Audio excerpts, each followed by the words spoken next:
How was your week, Sam? Anything fun?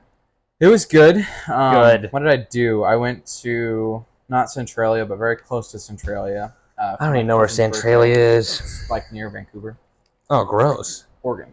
Yeah, Not even that's what I mean. but, Gross. That was fun. And then what else did I do?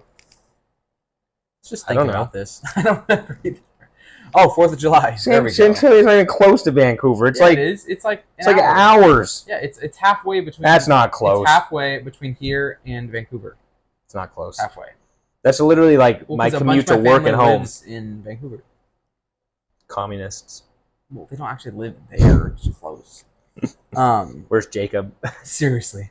But so there's 4th of July. It was fun. We got to blow up a few things. Nothing too crazy. 4th of July, and I'm looking and at Mount then- St. Helens. Yeah, Look how cool it is. we got a bunch of stuff from the store, so I'll be very busy. We're gonna do a bunch of stuff to the house, so I that'll be didn't fun. realize Mount Adams was so close to Mount St. Helens. Interesting. Sorry, Yeah. I'm looking at maps now, and I'm just like, oh, Other than that, The my three week peaks. was nothing too crazy. yeah, I'm not really listening to you, but that's fun. The 4th of July is always fun. My weekend was nothing too crazy. Came home from Tri-Cities. Yep. Obviously, family issues kind of going on with grandma. It's what it is. Came home a little early, just couldn't be there. I kind of felt my. I said my piece. I'm at peace with what happens and whatever with how life moves on. It sucks to see that start of life, but that's how it goes. So I came home on the morning of the 4th, I think, or Wednesday. I don't remember. But I went to my mom's house.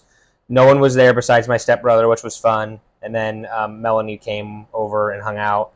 And it was just nice. We just hung out on the lake, went paddleboarding and whatnot. And then my best friend Curtis and his wife came over, and they announced that they are pregnant, which was super fun. That's awesome. So anyway, we went up and just hung out on the lake, went paddleboarding, just enjoyed the sun, had a couple drinks, and one of the houses does kind of like their own personal little show over the lake. So we just watched that, and then it was nice because at 11, this big blowhorn goes off, and they like shut down. They're like, everyone's going to bed. And I'm like, I agree. But it's just been hot. I mean, that's the big thing. Is this week was just kind of the turnover of hotness, and now it's Tomorrow's supposed to be the worst. Tomorrow's supposed to be over 100. I've heard, so it'll be brutal. But yeah, it was fun just to go hang out with with them and kind of see them. I haven't seen them in a minute, and it's the 4th, celebrating the best country on the planet. And as bad as we kind of look right now, it's still I'd rather live nowhere else. So. It was fun. It was good. We light up some firecrackers and stuff and threw them in the water and probably scared the fish. But, Good. Yeah, we'll have to get you up to the lake sometime when it's nice and toasty. Yeah, that'd be fun. Yep.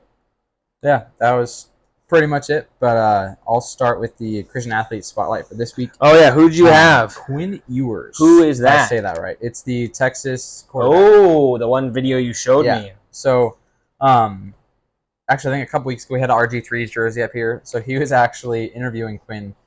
And if you don't know background, RG3 is like a mad Christian, like super I strong. didn't actually know that. Oh, really? So, Yeah, super strong religious guy. He's talked about it before when he was playing at Washington and Baylor when he played in the pros as well. Yes. Okay. Super strong. He was kind of like the second coming of Tebow, and was better than him in the pros.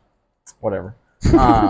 There's some argument there, but There's okay. zero argument there. It's okay. Tebow won a playoff game, so I bet you RG3 did too. He But go probably ahead. did, but it's I'll look up some stats while you're talking about Anyways, it. We're talking about it.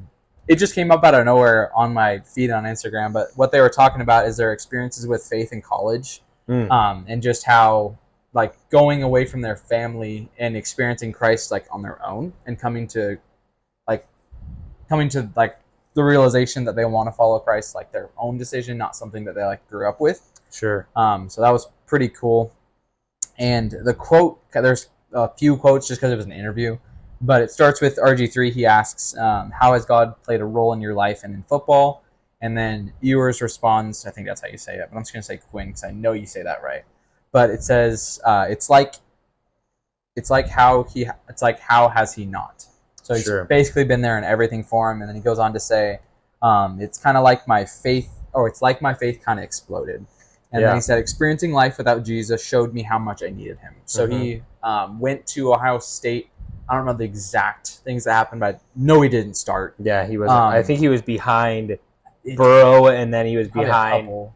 What's the guy that plays for the Steelers now? Yeah, it's Fields, not Fields. Yeah, Fields. Yeah. So obviously Ohio State's been stacked, and the guy that's Stroud. So That's they've had who a else lot was, of good yeah. quarterbacks. Didn't work out there, but now he's in Texas, and then that's where he came home to.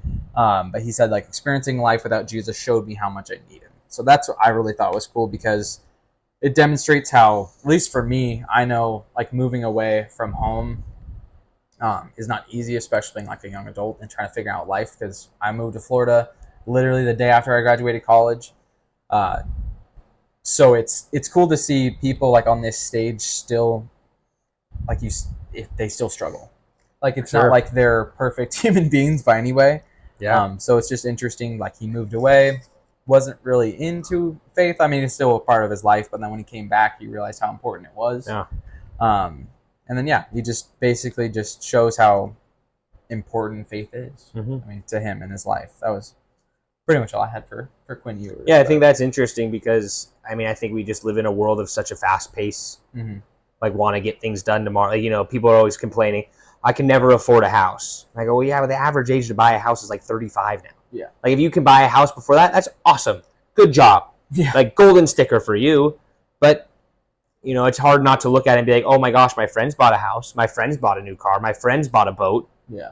That's awesome for them. They are, you know, behind closed doors. You don't know it. There's, you know, every month they're like, oh, I got this boat and I got this car payment and this house payment. Can I afford milk? There's a totally different aspect to looking at it. It was funny because I was watching a video today. It was like some like, it was like the cheerful grandpa or something. It popped up. I think my sister sent it to me. It basically kind of said things like that. Like, you know, people are barely making, you know, on average, people make $50,000 a year. So don't look at your friends who are making 100 and go, gosh, I'm falling so far behind. You're not as far behind as you think. So I think something like that's hard too, and especially like for you and myself moving down to Florida on kind of a whim was crazy. And I think it helped both of us grow in different ways and figure out what we might want to do. But yeah, I think it does show a lot of growth, especially for someone that young to, you know, you go to Ohio State, man, you could be the guy and you could be remembered forever. And, you know, choose that, you know, hey, God wants me to go somewhere else. And that's totally fair. I think that's awesome. He did lose to UW, though, in the championship. So go UW. Who? Quinn Ewers. Wisconsin? He lost to Wisconsin? Texas. Yeah, who? They played Texas. Yeah, University of Wisconsin. Texas. Yeah, University of Wisconsin. No. Never heard of him. Wait, how did the UW okay. do in the championship game? When was the last time WSU was even They close? don't need to be close. It's okay. They actually were with Ryan Leaf when we lost to, I think it was to Texas in the, technically what they called the Rose Bowl at the time. How did Ryan Leaf do in the NFL? Well, that doesn't matter. Ryan Leaf is one of the best college quarterbacks of all time. But he sucked in the NFL. That's fine. Tim Tebow did too. Won a playoff game. Best guy out there. Something like that. I love Tim Tebow. Yeah. But no. Best baseball player out there too, just so you know. I'd probably take Russell Wilson over Tim Tebow. Mets top prospect, even though he's not. He looked massive in those jerseys, though. He looked huge. Yoked. He's huge. He's a big guy. So that was what I had this week. It was. Just I like it. That's a good one. Kind of cool, but. Thanks for listening to the Kind of Athletic podcast. Be sure to follow us on all of our socials and come back next week for next week's episodes.